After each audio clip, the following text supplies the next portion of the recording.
Hey guys, welcome back to Homesteading Off the Grid for another spooky campfire ghost story. You'll notice there's no fire, and I'm going to tell you it's morning right now. It's just after 7 a.m. I was going to tell this story last night by the fire and record this, but it creeped me out so bad I had to stop and go inside. This story is a story behind a story. Now what I mean by that, and this is not shameful self-promoting, even though I've marked this video as such at the beginning because of YouTube's policies.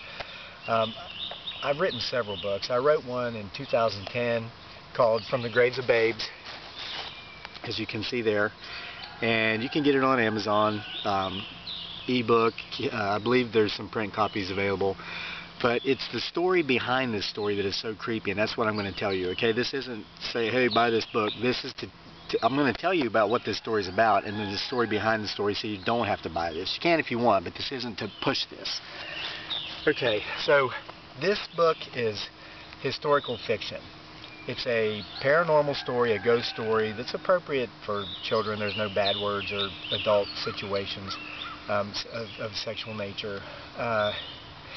But it's based around an unmarked gravesite on the top of a mountain in West by God, Virginia that actually exists, that's hundreds of years old, and which nobody really knows the true history of. So it's a site in an area where I grew up, was always interested in it. As much research as I did, could not really find out the true facts of the site.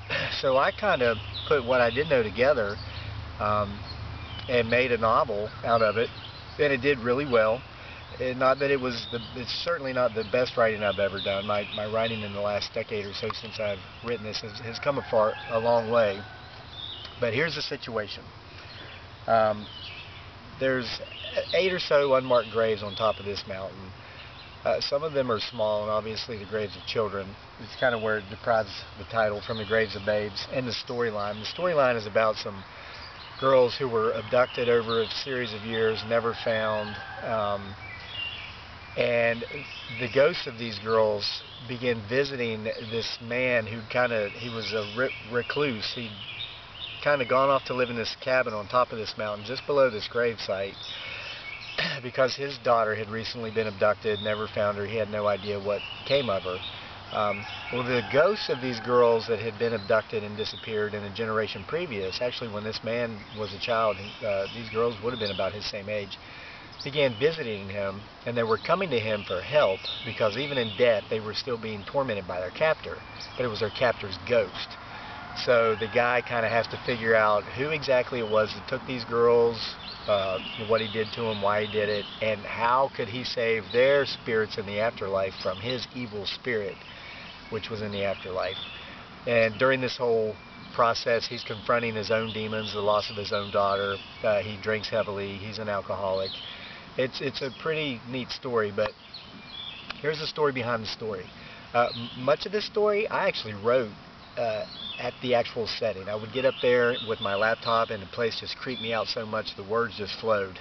But when I got to the end, I didn't know exactly how to end this story. And so I got the idea that maybe if I spent a night at the actual campsite, or actually the actual site of these unmarked graves, maybe inspiration would come to me. So I decided to do that. I went hiking up there several miles into the middle of nowhere, even from the closest parking point. So one hot summer night, around this time of year, it's mid-June now as I'm telling this story, 8 years after the fact, or 9 years actually. The book was published a year after this experience. I hike up to the top of the mountain. I set up my campsite. I was camping in a mosquito net instead of a tent because it was hot and humid. But I was 20 yards from the graves.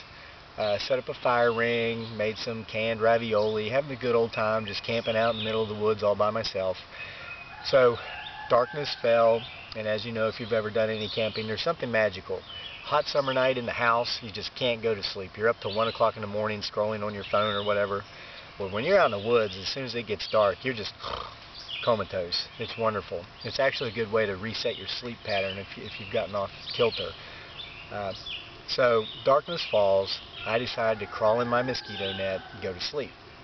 So I had a fire burning. I put a sizable log on it that should burn for a couple of hours. And it was safe. Everything was swept back. So I put this log on the fire, crawl into the mosquito net, and just listen to the night birds, the crickets, the frogs. There was a stream off in the distance, so there were some frogs around the stream, plenty of tree frogs. About 5 minutes go by, and then all of a sudden it's just absolute silence. Every living creature in the forest just becomes deathly still. So I lay there and I'm thinking, okay, maybe there's deer walking around, maybe it's a bear. And then my fire goes out. It had been burning brilliantly, and it just all of a sudden goes out. So I start to get a little bit freaked out. And I grew up in the woods. And this is after I served a year in Iraq, Mosul as a machine gunner. I mean, I've jumped out of airplanes. I was airborne in the Army. I don't even have that natural fear that is healthy, you know, for most situations. There was a black bear out here recently, and I come running out with my camera trying to film it. It weighs 300 pounds, to give you a hint. So, but my point is, I was getting creeped out, a little bit scared. And then I heard what I thought was like a dog up at the grades 20 yards away. Begins moaning, or not howling, just kind of whimpering. So I'm listening and I'm thinking, is that a coyote? And then it occurs to me, it sounds more like a child crying than it does really a dog or a coyote. So by this point, every hair on my body is standing up, and I say, screw this, I'm getting out of here. So I get up, and what had taken me, you know, half an hour to set up my campsite took about 5 minutes to tear down and pack into my assault pack, my old Army assault pack. I dumped water all over my fire, even though it was out. I dumped water all over the coals for safety purposes. Didn't want to burn the, the entire Appalachian forest down. So I'm packing the last of my items into my backpack, and then suddenly the fire just bursts back into brilliant flame. And I'm like, oh my gosh, what's going on? So I'm stomping it out, and something comes hurling at me through the woods from the site of the graves. Just I hear it breaking the leaves and coming through. I don't know if it's a rock or what. Lands somewhere up beside me, and it's dark. I have a little flashlight, but I don't have a lot of light. So I turn around, I stomp the coals out, I start running down the hill. Something hurls at me from the side of the graves again. So I'm running as best I can through the darkness with my flashlight.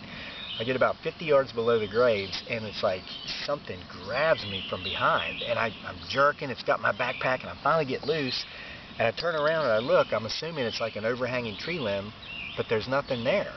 So I take off, I keep running. I run all the way down the hill to my parents' house. They were live in the area, and I was staying there at that time, and I spent the night at home. So the next day, you know, I told this story to my father, and he laughed at me, and a couple of my nephews were at their house. A bunch of us were there just visiting. So he and my nephews go hiking up in the woods at this spot. He comes back later, and he tells me he found a seance spot just below where I had been camping. And he said there were all kinds of pennies lined around in a circle, and looked like there was maybe a cult doing something, or people having a seance, trying to communicate with spirits. And he knew what it was because he'd found something similar to this years before in a different part of the forest. And he asked a game warden about it, and he told him they're common in the old hills of West Virginia, where people will go out. There's unmarked graves everywhere, and that's talked about in the book. That's part of the history I found. You would be amazed at how many people are lying in unmarked graves throughout the mountains of Appalachia. Loggers, coal miners, timbermen, settlers, poachers. It's just amazing. It'd blow your mind if you knew how many were out there. So at any rate, I thought my father was playing a joke on me. So the next day, I went hiking back up there, and I found the ring he was talking about, and I thought maybe he had laid out the pennies before I went there, but then I got there and I saw that that wasn't the case, because I got down to investigate, and as I moved soil back, I saw that there were several pennies, several layers of it, as if people had gone up there and had seances more than once in this location. And I'm looking, checking this out, saying, what's going on here? And it occurred to me, this is the exact spot where it felt like something reached out and grabbed me, what I thought was a tree limb, but wasn't.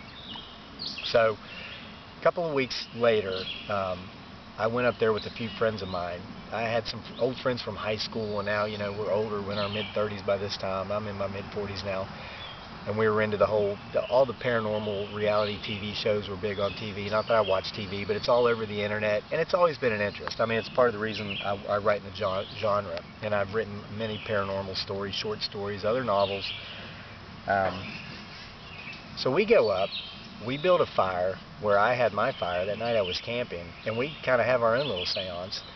And we took some flashlights, put the batteries in, turned them on, but then unscrewed the lenses just enough to where it would disconnect so that the light would come off, and we stacked them around the fire. So we're there, and one of my friends, one of the ladies, says, if you're here and you'd like to communicate, turn on the flashlight.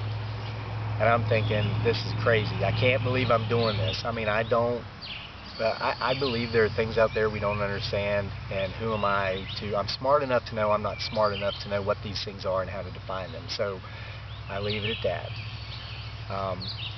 So I'm thinking, she's crazy, this isn't going to work. Well, about 30 seconds after she says that, we hear something hurling at us through the woods, just like that night I was up there by myself, and right beside the flashlight lands an acorn.